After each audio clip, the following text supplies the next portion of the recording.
आइए स्टूडेंट्स, आज हम बात करते हैं डेप्रीसिएशन अकाउंटिंग की या डेप्रीसिएशन की।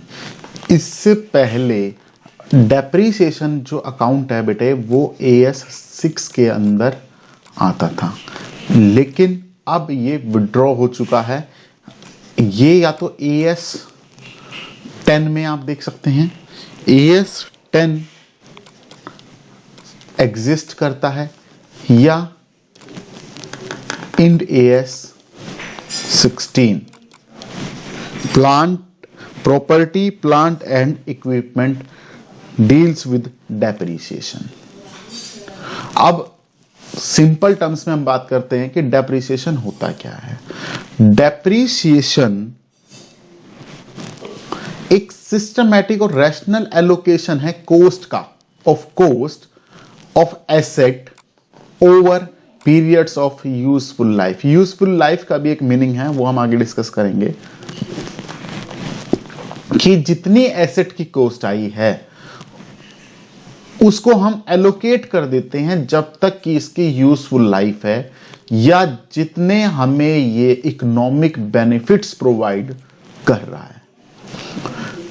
जब कोई there is a bound to be loss of value और quality of property plant equipment या कोई फिक्स एसेट जैसे land and building, of course कि लैंड की वैल्यू डेप्रिशिएट नहीं होती है, ये लिमिटेड हो सकती है इसकी लाइफ या अनलिमिटेड लाइफ हो सकती है, बट बिल्डिंग की भी एक लाइफ होती है, कोई भी फिक्स एसेट जो है, और उसकी कॉस्ट को हम पीरियड ऑफ टाइम में जितने की वो हमें लाइफ है उसमें हम डिवाइड कर देते हैं उसकी टोटल कॉस्ट को। इसमें क्या है कि चाहे हम कोई एसेट हमने परचेज करी है, फॉर एग्जांपल हमने कोई मोटर व्हीकल परचेज किया है। अब नया मोटर व्हीकल हमने परचेज कर लिया तो ऐसा नहीं है कि अगर इसको यूज ना करें तो इसकी वैल्यू डिक्रीज नहीं होगी। ऑफ कोर्स इसकी मार्केट वैल्यू या इसकी जो टोटल वैल्यू है वो ऑफ कोर्स डिक्रीज होगी। ठीक है, इस चीज को हम बोलते हैं डेप्रिसिएशन ऑन फिक्स एसेट्स। ये डेप्रिसिएशन जो लगता है उन एसेट्स पर लगता है जिनकी लंबी लाइफ होती है, लॉन्ग लाइफ होती है, रिसेल के लिए एंटरप्राइज के पास नहीं होते, बल्कि इसको यूज करके जैसे प्रोडक्शन में हम इसको यूज कर सकते हैं, प्रोडक्शन प्रोसेस में एडमिनिस्ट्रेटिव पर्पस के लिए यूज कर सकते हैं उन एसेट्स को, उन पे लगाते हैं डेप्रिसिएशन। डेप्रिसिएशन जो होता है वो irrespective of regular repair and efficient maintenance के अलावा भी होता है। मतलब कि अगर हम उस पर रिपेयर एंड मेंटेनेंस में कोई पैसा खर्च कर रहे हैं और उसको P&L अकाउंट के यहां डेबिट में शो कर रहे हैं तो इसका मतलब ये नहीं है कि डेप्रिसिएशन नहीं लग रहा है। डेप्रिसिएशन तब भी लगेगा जब अब उस पर हम उसकी प्रॉपर रिपेयर और मेंटेनेंस कर रहे हैं। रिपेयर एंड मेंटेनेंस एक वो मशीन, वो एसेट एफिशिएंटली वर्क करे, एफिशिएंटली उसका यूज हो जाए, इसीलिए हम रिपेयर और मेंटेनेंस करते हैं। डेप्रिसिएशन जो है वो एक बड़ी टर्म होती है जिसके अंदर डिप्लीशन, अमोर्टाइजेशन एंड ऑब्सोलेंस भी आता है। जो डिप्लीशन है वो नेचुरल रिसोर्सेज पर लगता है, अमोर्टाइजेशन जो है वो हमारी इंटेंजिबल एसेट्स पर लगता है। ठीक है, और फिक्स एसेट्स के टर्म में हम डेप्रिसिएशन उसको बोल देते हैं। और डेप्रिसिएशन एब्सोलेंस, अगर कोई एसेट नई टेक्नोलॉजी की वजह से एब्सोल्यूट हो जाती है, उसके भी अलग रीजन होते हैं, अभी बताते हैं कि एब्सोल्यूट हो जाते हैं तब भी डेप्रिसिएशन लगता है। अगर फिक्स एसेट्स की हम बात करेंगे, टेंजिबल एसेट्स की, तो डेप्रिसिएशन बोलेंगे। नेचुरल रिसोर्स हमारी कोई एसेट है तो हम उसमें डिप्लीशन लगाएंगे, और इनटेंजिबल एसेट्स है तो उसको अमोर्टाइजेशन बोलेंगे। तीनों का मतलब एक चीज से ही होता है कि डिक्रीज इन द वैल्यू, कि उस एसेट की वैल्यू डिक्रीज हो रही है और उसकी लाइफ, जितना लाइफ स्पैन है उसमें हम उसको डिवाइड कर रहे हैं। जैसे ऑयल वेल इसको यूज करता है डिप्लीशन को, माइंस है, क्वेरीज है जो एक्सट्रैक्शन करते हैं, नेक्स्ट अमोर्टाइजेशन, जैसे economic value of intangible assets decrease होते हैं, जैसे पेटेंट है, गुडविल है, ट्रेडमार्क है, कॉपीराइट है। ऑब्सोलेंस क्या होता है कि decline in economic value due to invention of new technology या न्यू टेक्निक्स, कि नई टेक्निक आने की वजह से हमारी पुरानी जो एसेट है उसकी वजह से, ये एक रीजन है ये कि ऑब्सोलेंस की नई टेक्नोलॉजी आ गई, उस वजह से भी हमारा डेप्रिसिएशन और लग रहा है। जैसे आप देख सकते हैं कि लैपटॉप है, कोई मोबाइल फोन है, मोबाइल फोन के केस में भी है, इवन आप जो एडवांस्ड क्रेन है, कोई भी टेक्नोलॉजिकल एसेट्स। और दूसरा एब्सोल्यूट कैसे हो जाती है इक्विपमेंट, चेंज इन टेस्ट और फैशन एटसेट्रा। नेक्स्ट, जो कोस्ट के अंदर, ये हम अभी आगे करेंगे, जो कोस्ट के अंदर क्या क्या इंक्लूड होता है, इन बिटवीन अगर उस मशीन के अंदर, उस एसेट के अंदर हमने कोई पार्ट उसका, ये ज्यादातर मशीन में होगा, पार्ट रिप्लेस किया है तो उस वैल्यू को भी कैपिटलाइज करेंगे, और मशीन का कोई पार्ट ऐड किया है नया तो उसको भी हम कैपिटलाइज करेंगे।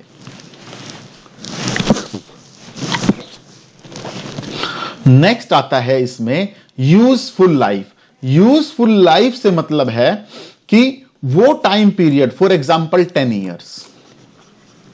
क्या यूजफुल लाइफ का मतलब हो सकता है कि कोई मशीनरी हमने जो परचेज करी है वो 10 साल ही काम करेगी, या फिर नंबर ऑफ प्रोडक्शन या नंबर ऑफ यूनिट्स प्रोड्यूस्ड। मान लो एक मशीनरी है वो सिर्फ 1 लाख यूनिट ही प्रोड्यूस कर सकती है, उसके बाद वो एब्सोल्यूट हो जाएगी या वर्क नहीं करेगी या यूजफुल नहीं रहेगी।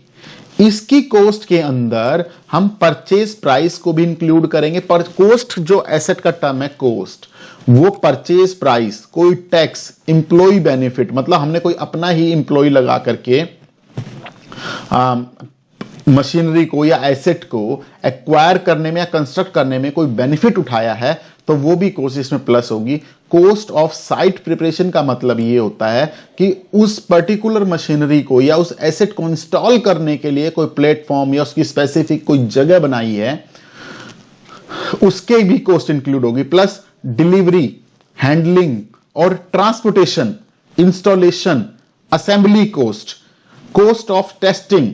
कॉस्ट ऑफ टेस्टिंग का मतलब यह है कि हमने कोई मशीनरी मंगवाई थी और उसको हमने ये टेस्ट किया कि ये एफिशिएंटली वर्क कर भी रही है या नहीं कर रही है, तो ये कॉस्ट भी हमारी जो मेन कॉस्ट है, परचेज प्राइस है, उसमें ऐड होगा।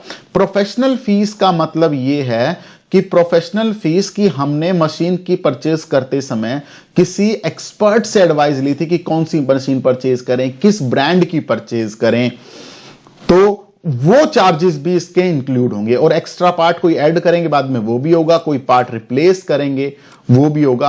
और एक चीज की, अगर कॉस्ट ऑफ डिसमेंटलिंग का मशीन मतलब ये है कि अगर कोई एसेट हमने यूज कर ली और उसकी यूजफुल लाइफ के बाद जब उसको सेल आउट करेंगे, डिस्कार्ड करेंगे, तो उसमें कोई कॉस्ट आएगी डिसमेंटल करने की, तो वो कॉस्ट भी आज उसमें ऐड हो जाएगी। और इस कॉस्ट में माइनस कर देंगे कोई सैल्वेज वैल्यू है या scrap value, SCRA scrap value है, उसको माइनस करके डेप्रिसिएशन लगाएंगे। जो ये चीज आती है कॉस्ट के बारे में। अभी आज के बारे में और डिस्कस करेंगे आगे। रिपेयर एंड मेंटेनेंस जो होती है वो डे टू डे सर्विसिंग का पार्ट होता है और वो P&L अकाउंट से चार्ज करते हैं, प्रॉफिट एंड लॉस अकाउंट में चार्ज करते हैं, वो कॉस्ट में नहीं जाता है। हां, कोई ऐसा रिपेयर या मेंटेनेंस जो उसकी लाइफ को इंक्रीज करता है, जो उसकी एसेट की लाइफ को इंक्रीज कर देगा, तो हम उसको कॉस्ट में इंक्लूड कर सकते हैं। चेंज इन यूजफुल लाइफ, ऐसा भी हो सकता है कि एसेट में कि उसकी यूजफुल लाइफ चेंज हो गई है और उसके फिर नए क्वेश्चन से बताएंगे चीज कि उसकी चेंज इन यूजफुल लाइफ का मतलब यह है कि अगर उसमें कुछ हम एक्स्ट्रा एडिशन कर दें, कुछ पैसा इन्वेस्ट कर दें, पार्ट चेंज कर दें, तो उसकी यूजफुल लाइफ इंक्रीज हो जाएगी, तो वो कॉस्ट का पार्ट बनेगा, जैसे कि अभी हम डिस्कस करके आए हैं। जो डेप्रीशिएशन होता है, it is like a expense. कैसा एक्सपेंस कि ये कॉस्ट ऑफ फिक्स्ड एसेट है, जो हम फिक्स एसेट यूज कर रहे हैं उसकी कॉस्ट है, लाइक डेप्रिसिएशन, और as expense like salary and rent. Depreciation जो होता है वो हम चार्ज कब से लगाना शुरू करते हैं, जब से हमने मशीनरी को पुट टू यूज किया, रेडी है हमारी मशीन या अवेलेबल फॉर यूज है, not from the date of purchase और एक्विजिशन डेट। दूसरा, हम कब तक लगाएंगे डेप्रिसिएशन, जब तक वो पुट आउट ऑफ यूज नहीं हो जाती, मतलब जब तक यूज कर रहे हैं तब तक लगाएंगे। पुट आउट ऑफ यूज नहीं हो जाती या जिस दिन हम डिस्पोजल करते हैं वहां तक लगाएंगे या डिस्कार्डमेंट तक लगाएंगे, ना कि जिस दिन उस मशीन को हमने सेल किया है स्क्रैप में या जब तक वो सेल। इट मींस जब तक हम मशीन को यूज कर रहे हैं, जिस दिन से यूज किया करना शुरू किया उस दिन से लेकर के जब तक हम यूज कर रहे हैं तब तक डेप्रिसिएशन लगाएंगे। क्वेश्चन में यह भी हो सकता है कि मशीन जो परचेज करी है वो हायर परचेज सिस्टम के अंदर की है। फॉर एग्जांपल वो 16,500 की थी और हमने वो परचेज कर ली कितने में, उसकी कॉस्ट प्राइस थी वो थी 14,000, तो 2,500 रुपए 2,500 रुपीज है, ये इंटरेस्ट का है। तो हम जो डेप्रिसिएशन चार्ज करेंगे वो कैश प्राइस पे होगा, कैश प्राइस से 14,000 पे होगा, ना कि 16,500 पे। सेकंड, अगर कोई सेकंड हैंड मशीनरी परचेज करते हैं, सेकंड हैंड मशीनरी में जो फर्स्ट टाइम हम रिपेयर एक्सपेंडिचर करते हैं, फर्स्ट टाइम किस लिए कर रहे हैं कि वो यूजेबल हो पाए, ये कॉस्ट में ऐड किया जाता है रिपेयर एंड एक्सपेंडिचर का फर्स्ट टाइम, जो उसको इस कंडीशन में लाती है कि मशीन को हम यूज कर सकें या जो मैनेजमेंट का इंटेंडेड पर्पस है उस पर्पस के लिए हम उसको यूज कर सकें। सेकंड बात आती है कि डेप्रिसिएशन के कैरेक्टरिस्टिक्स क्या होते हैं। First, it is a gradual and continuous fall in book value of fixed asset, या जो भी हमारी जिस पे भी हम डेप्रिसिएशन लगा रहे हैं। तो वो ऐसा नहीं होता कि ये डेप्रिसिएशन एक साल लगा दिया, जिस साल मशीनरी यूज करी और उसके बाद जब नहीं यूज करी तो नहीं लगाया, या मान लो कि बीच बीच में लगाते रहे कि फर्स्ट ईयर में लगा दिया, सेकंड में नहीं लगाया, और थर्ड में लगा दिया, फोर्थ में लगा दिया, फिफ्थ ईयर में फिर नहीं लगाया। कंटिन्यूअस आप डेप्रिसिएशन लगाएंगे बुक वैल्यू में। दूसरा, process of allocating depreciable amount over it's estimated useful life. For example, इसका मतलब ये डेप्रिशिएबल अमाउंट का मतलब कि कॉस्ट आई है फॉर एग्जांपल कि 1 लाख रुपीज, और वो बाद में स्क्रैप में या साल्वेज वैल्यू हो जाएगी उसकी 10,000, और इसकी लाइफ है 9 ईयर, तो 90,000 डिवाइड बाय 9, और तो डेप्रिसिएशन हर साल इसका 10,000 रुपीज चार्ज करना शुरू कर देंगे। डेप्रिसिएशन जो होता है वो डायरेक्टली अराइज होता है थ्रू डिटेरोरेशन। डिटेरोरेशन होता है कि हम जो मशीन को यूज कर रहे हैं और उसकी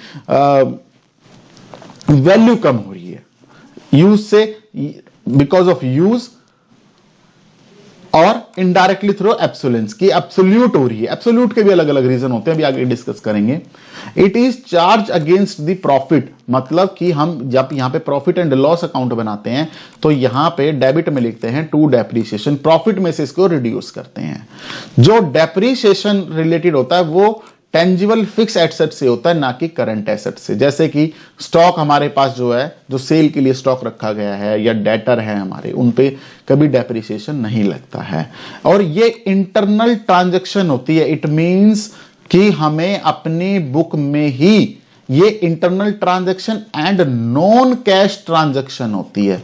नॉन कैश ट्रांजैक्शन कि किसी को पैसा नहीं दे पे करना है, सिर्फ हमें अपनी बुक्स ऑफ अकाउंट्स में टू डेप्रिसिएशन करके यहां पर अमाउंट को शो करना, जिस भी मेथड से, जिस भी सिस्टम से, जिस भी रेट से हम डेप्रिसिएशन को चार्ज कर रहे होते हैं। नेक्स्ट आता है, it is not a source of fund for the replacement of asset. Of course ये कोई सोर्स ऑफ फंड नहीं है। सोर्स ऑफ फंड तब होता है जब हमारे पास रिवेन्यू जनरेट हो या कोई रिसीट आए, वो तो हमारे पास डेप्रिसिएशन से आती नहीं है। और it is not a substitute of repair, की रिपेयर की है तो वो एग्जैक्ट उसी कंडीशन में हो गई है या एफिशिएंटली वर्क कर रही है तो हम डेप्रिसिएशन नहीं लगाएंगे। ये सब वो सिर्फ एफिशिएंटली पूरा काम करे, पूरा वर्क करे, इसीलिए हम रिपेयर करते हैं। और ये एक एस्टिमेटेड होती है, एग्जैक्ट नहीं पता होता ये time to time management review भी कर सकता है कि हम 10% डेप्रिसिएशन करेंगे, चार्ज करेंगे, या 20% करेंगे, या 30% करेंगे। वो एक एस्टिमेशन पर चलता है। दूसरा, हम क्यों इसको कैलकुलेट करते हैं, इसकी रिक्वायरमेंट क्या है, नीड क्या है, कि हमारी ट्रू इनकम, जो बिजनेस हाउस है उसकी ट्रू इनकम कैलकुलेट की जा सके कि हमने एग्जैक्ट पैसा कितना कमाया है। क्योंकि जो इनकम है वो हम मैच करते हैं यहां से, कि यहां पे जैसे प्रॉफिट एंड लॉस अकाउंट बनाते हैं तो वहां पर यहां पर आता है जीपी, ग्रॉस प्रॉफिट, तो यहां पर एक्सपेंस दिखाएंगे तभी हमें हमारी कैलकुलेट ट्रू इनकम पता लगेगी। दूसरा, फाइनेंशियल पोजीशन। फाइनेंशियल पोजीशन से मतलब है यहां पर कि हमारी बैलेंस शीट में हम अपनी एसेट का, for example plant and machinery का एग्जैक्ट अमाउंट दिखा सकते हैं कि हमारी वो एसेट की वैल्यू आज कितनी रह गई है यूज करने के बाद। सेकेंड पॉइंट जो आता है वो ये आता है कि टू रिटेन और out of profit fund for replacement, कि मतलब कि जो एसेट हमने परचेज करी है वो क्या होगा कि धीरे धीरे ग्रेजुअली जब उसकी वैल्यू कम हो जाएगी तो वो हमारे किसी काम की नहीं रहेगी, और जब किसी काम की नहीं रहेगी तो हमारे पास सफिशिएंट प्रॉफिट या रिजर्व्स रहने चाहिए जिससे कि हमें कोई फाइनेंशियल प्रॉब्लम अराइज ना हो। नेक्स्ट आता है to calculate proper cost of product. ये ज्यादातर कोस्टिंग में जिन बच्चों ने या कोस्टिंग पढ़ेंगे या पढ़ी है उनको ज्यादा पता होता है कि जब हम कॉस्ट ऑफ प्रोडक्ट कैलकुलेट करते हैं तो वहां पर डेप्रीशिएशन का कितना पोर्शन एक कॉस्ट बियर कर रही है उससे हमारी ट्रू कॉस्ट निकल जाती है। नेक्स्ट होता है to compute the tax liability of the owner, कि एक्सपेंस माइनस करेंगे। ऑफ कोर्स जब हम अपने डेप्रीशिएशन को दिखाएंगे तो हमारा प्रॉफिट जो है वो रिड्यूस होगा और टैक्स लायबिलिटी कम बनेगी। नेक्स्ट होता है लीगल रिक्वायरमेंट्स को मीट करना, कि जैसे जॉइंट स्टॉक कंपनीज है उनको dividend charge it before declaring the dividend, कि डिविडेंड डिक्लेयर करने से पहले उनको डेप्रीशिएशन को चार्ज करना होता है। नेक्स्ट आता है to allocate the cost of fix assets, की जो फिक्स एसेट्स है उसकी कॉस्ट को डिवाइड कर देना है। जैसे हमने ऊपर अभी 10,000 का एग्जांपल लिया कि 9 इयर्स में ये एक्सपेंस को एलोकेट कर देगा हर साल 10,000 रुपए। नेक्स्ट आता है कॉजेज ऑफ डेप्रिसिएशन। डेप्रिसिएशन लगता क्यों है, उसके कुछ ये रीजन होते हैं। For example physical loss, wear and tear, टूट फूट हो जाना यूज करते हुए, या फिर फिजिकल लॉस कैसे होता है जब हम कोई टाइम, पैसेज ऑफ टाइम, मतलब कि जब धीरे धीरे हम किसी एसेट को यूज कर रहे हैं समय के साथ साथ उसमें डिटेरोरेशन होता है, या कोई आग लग गई, फ्लड हो गया, आ गई, अर्थक्वेक आ गया, कोई एक्सीडेंट हो गया, टूट फूट, उससे भी उसकी वैल्यू डिक्रीज हो जाती है।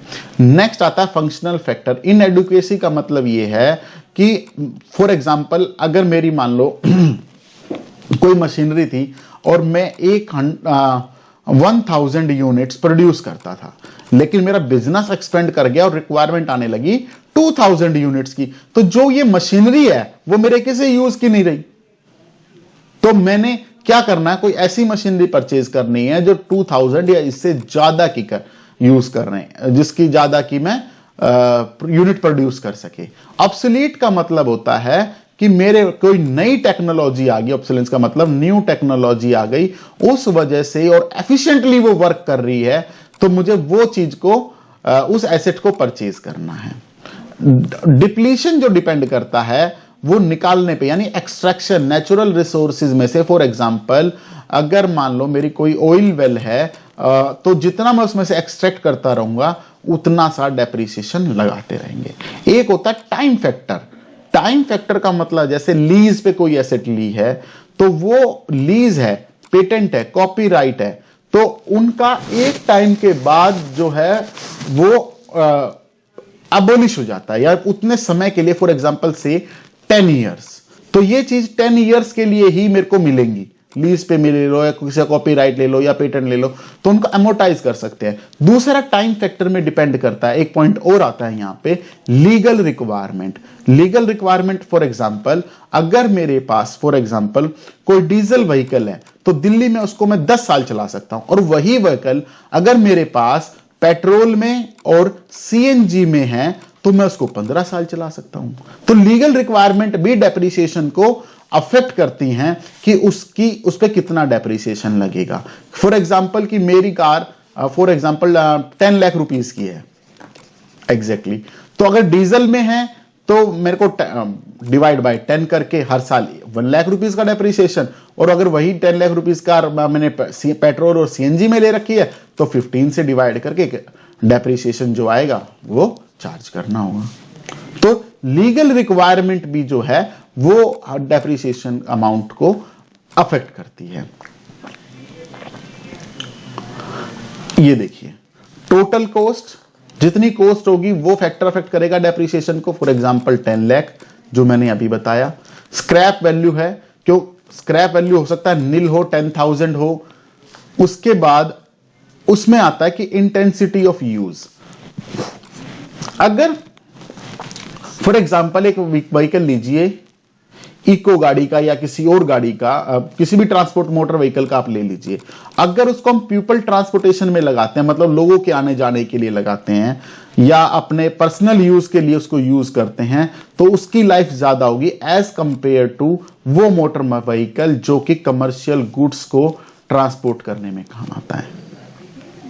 उसकी लाइफ कम होगी जो कमर्शियल गुड्स में है, और इन सबसे ज्यादा अच्छी लाइफ होगी पीपल ट्रांसपोर्टेशन और कमर्शियल। और वो वही गाड़ी अगर किसी हाउस होल्ड फैमिली ने परचेज की हुई है अपने पर्सनल यूज के लिए, क्या उसकी लाइफ और ज्यादा इंक्रीज हो जाएगी।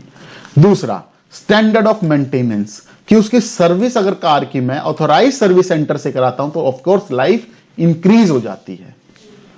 ठीक है।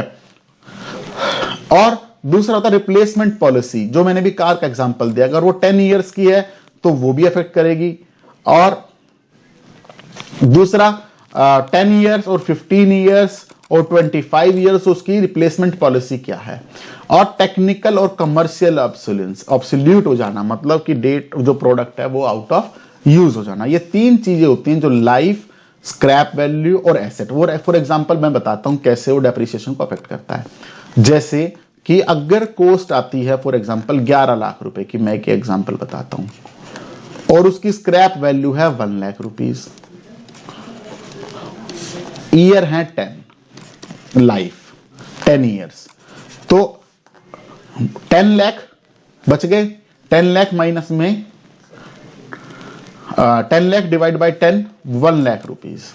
अब 1 लाख रुपीस हमारा डेप्रिसिएशन आ जाएगा। ठीक है, ये डेप्रिसिएशन। और फॉर एग्जांपल कि हमारी स्क्रैप वैल्यू नहीं है, ये कैसे अफेक्ट करते हैं। स्क्रैप वैल्यू मैं कहता हूं कि नील है। अगर स्क्रैप वैल्यू नहीं है तो फिर मेरा डेप्रिसिएशन हो गया 1,10,000 डेप्रिसिएशन हो गया ईयरली। यानी स्क्रैप वैल्यू अफेक्ट कर रही है डेप्रिसिएशन को, प्लस ईयर भी अफेक्ट करता है कि ईयर अगर मैं 15 से डिवाइड करूंगा तो और अमाउंट कम आएगा, 20 से कर दूंगा तो और कम आएगा। तो यानी उसकी लाइफ कितनी है, जो लाइफ है वो भी अफेक्ट करती है डेप्रिसिएशन को। नेक्स्ट आती है कि डेप्रिसिएशन का परसेंटेज या कितना चार्ज करें बुक के अगर अकॉर्डिंग अगर क्वेश्चन में गिवन है तो उस केस में आता है कि अगर क्वेश्चन में गिवन है सिर्फ 10% एंड 20% इज गिवन और परचेज की डेट गिवन नहीं है, डेट गिवन नहीं है तो फुल ईयर का चार्ज करेंगे। और लिखा 10% पर एनम, 20% पर एनम, और date of purchase is given, तो टाइम फैक्टर के अकॉर्डिंग करेंगे कि कब किस डेट से परचेज की और कब हमारा बुक्स ऑफ अकाउंट्स क्लोज हो रही हैं, मतलब टाइम फैक्टर के अकॉर्डिंग परचेज करेंगे। और थर्ड फैक्टर ये होता है कि जब पर एनम गिवन है 10% या 20% एनम है और परचेज की डेट गिवन नहीं है पर एनम गिवन है, तो एवरेजन 6 मंथ का कैलकुलेट कर दीजिए और नीचे फुटनोट में एक नोट डाल दीजिए कि हमने 6 मंथ का चार्ज किया है।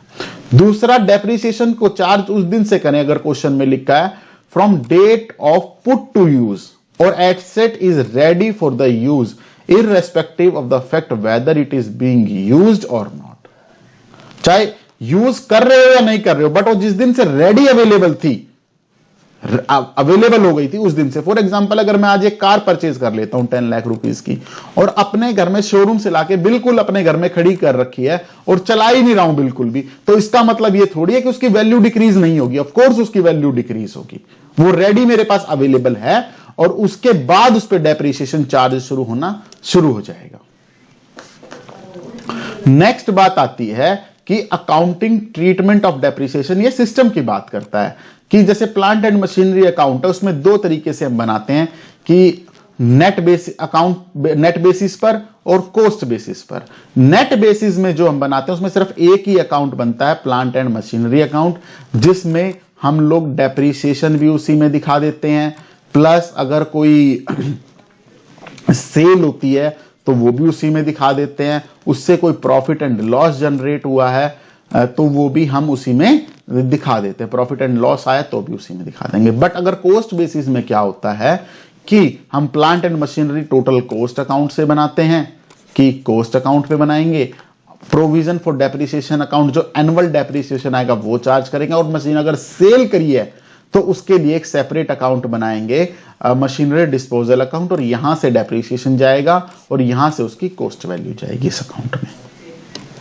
नेक्स्ट आता है मेथड्स ऑफ डेप्रिसिएशन, कि वैसे तो बहुत सारे हैं इसके, लेकिन जनरली हम लोग 3 चार्ज करते हैं जो सिलेबस में आता है, जिसको स्ट्रेट लाइन मेथड, फिक्स्ड और इक्वल इंस्टॉलमेंट मेथड भी बोला जाता है। इसमें हमेशा जो डेप्रिसिएशन होता है वो ओरिजिनल कॉस्ट पर लगता है जितने की मशीनरी परचेज करी थी।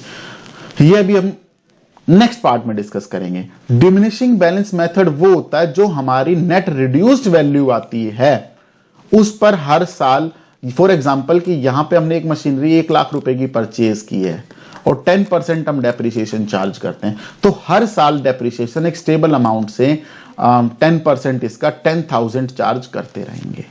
लेकिन इसमें क्या होता है, नेट बेसिस में है कि अगर हमने फर्स्ट ईयर में 1 लाख रुपए की मशीनरी परचेज की है तो फर्स्ट में लगेगा, ईयर में लगेगा 10,000 डेप्रिसिएशन, बच गए 90,000। अब 90,000 का 10% 9,000, ऐसे डेप्रिसिएशन, फिर बच गया 81,000, फिर इस पे लगेगा डेप्रिसिएशन। ये होता है डिमिनिशिंग बैलेंस मेथड और रिटर्न डाउन वैल्यू मेथड, जिसमें हमेशा रिड्यूस्ड वैल्यू पर डेप्रिसिएशन को हम लगाते रहते हैं। नेक्स्ट आता है यूनिट्स ऑफ प्रोडक्शन और यूज और रन मेथड। फॉर एग्जांपल इसमें यह बात होती है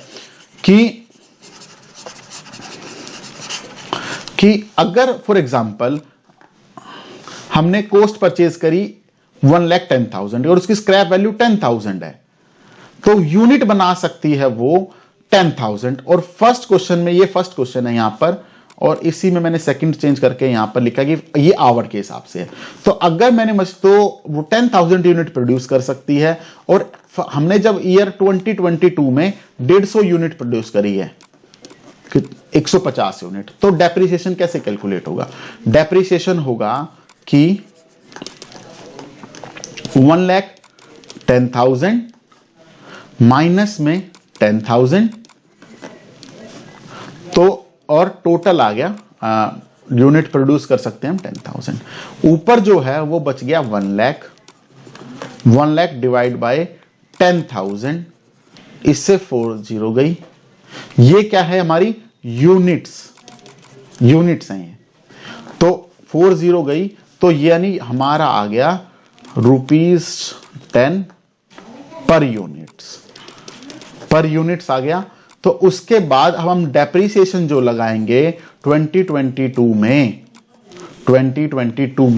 जो डेप्रिसिएशन आएगा, 150 यूनिट प्रोड्यूस करी और 10 रुपए की कॉस्ट है, तो हमारा डेप्रिसिएशन अमाउंट हो गया 1,500 रुपए। ऐसे पर यूनिट की निकालेंगे और पर यूनिट से जितनी यूनिट प्रोड्यूस करिए उतने से डिवाइड कर देंगे। अब इसी क्वेश्चन को अगर हम ऐसे करें कि आवर के हिसाब से कैसे होगा, तो 10,000 को ये हटाइए, 10,000 मशीनरी चल सकती है सिर्फ 50,000 आवर, तो 50,000 से डिवाइड कर दीजिए। 1 लाख को जब आप 50,000 से डिवाइड करेंगे तो ये आ गया ₹2। यानी 2 रुपए पर यूनिट की हमें कॉस्ट आ रही है डेप्रीसिएशन की। और यूनिट प्रोड्यूस करी हम पर आवर कॉस्ट आ रही है, 1 मिनट मैं इसको रब करता हूं पूरे को, 50 आवर। अब 50,000 आवर हम इसको चला सकते थे मशीन को, तो पर आवर की कॉस्ट हो गई हमारी 2 रुपए, ये यूनिट भी हटेगा, पर आवर की कॉस्ट हो गई हमारी 2 रुपए per hour, 2 rupees per hour. और मशीन चली है हमारे पास 2022 में 1500 आवर डिवाइड बाय 2, यानी डेप्रिसिएशन आ जाएगा 3000। Next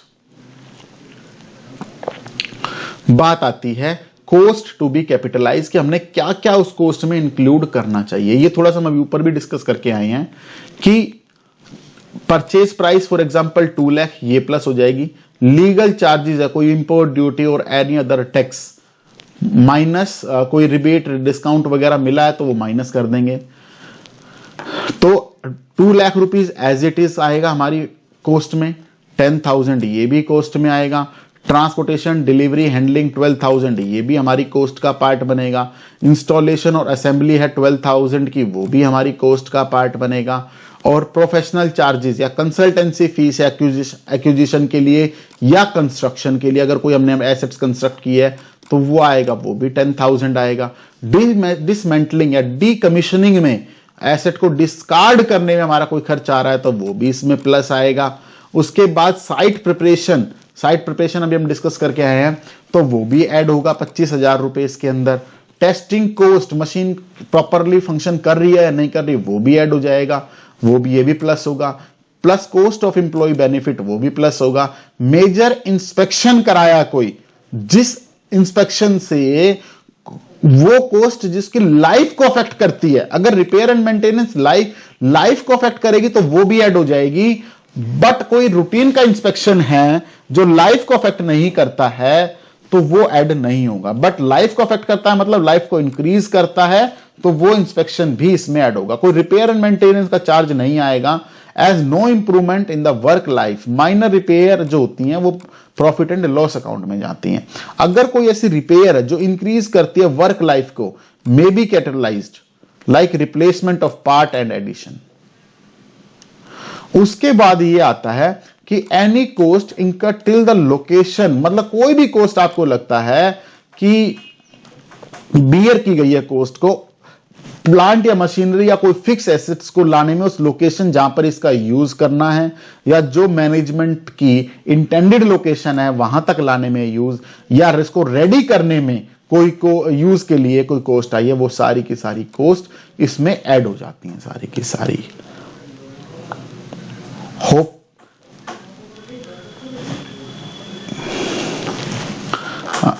thank you very much.